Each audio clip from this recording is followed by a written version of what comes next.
അസ്സലാമു അലൈക്കും വറഹ്മത്തുള്ളാഹി വബറകാതുഹു. പ്രവാചക വചനങ്ങളിൽ നിന്നും അല്പം കാര്യങ്ങൾ അറിയാൻ ഹദീസിൽ നിന്നും പ്രവാചകവാണിയിലേക്ക് സ്വാഗതം.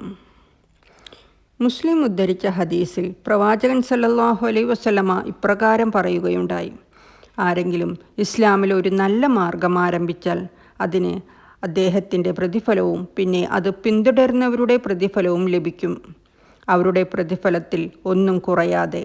അതുപോലെ ആരെങ്കിലും ഒരു തെറ്റായ മാർഗം തുടങ്ങുകയാണെങ്കിൽ അതിൻ്റെ പാപവും അത് പിന്തുടരുന്നവരുടെ പാപവും അദ്ദേഹത്തിന് വരും. സഹോദരങ്ങളെ, ഒരു നല്ല പ്രവൃത്തിക്ക് തുടക്കം കുറിക്കുന്നത് വളരെ മഹത്തായ കാര്യമാണ്. ഉദാഹരണത്തിന്, ഒരാൾ സദഖ തുടങ്ങുകയാണെങ്കിൽ പിന്നെ പലരും അതിനെ പിന്തുടർന്നാൽ എല്ലാവർക്കും പ്രതിഫലം ലഭിക്കും. എന്നാൽ തുടക്കം കുറിച്ച ആ വ്യക്തിക്ക് ഇരട്ടി പ്രതിഫലം ലഭിക്കും. അതുപോലെ ആരെങ്കിലും തെറ്റായ പ്രവൃത്തികൾക്ക് തുടക്കം കുറിച്ചാൽ അത് പിന്തുടരുന്ന എല്ലാവരുടെയും പാപം അദ്ദേഹത്തിനും കൂടി വരും. അതുകൊണ്ട് നാം നല്ല പ്രവൃത്തികളുടെ തുടക്കക്കാരായിരിക്കണം. സമൂഹത്തിന് വെളിച്ചം നൽകുന്ന വഴികൾ തുറക്കുന്നവരാകണം. നന്മയുടെ വിത്ത് വിതച്ചവരാകാൻ അള്ളാഹു നമ്മെ സഹായിക്കട്ടെ.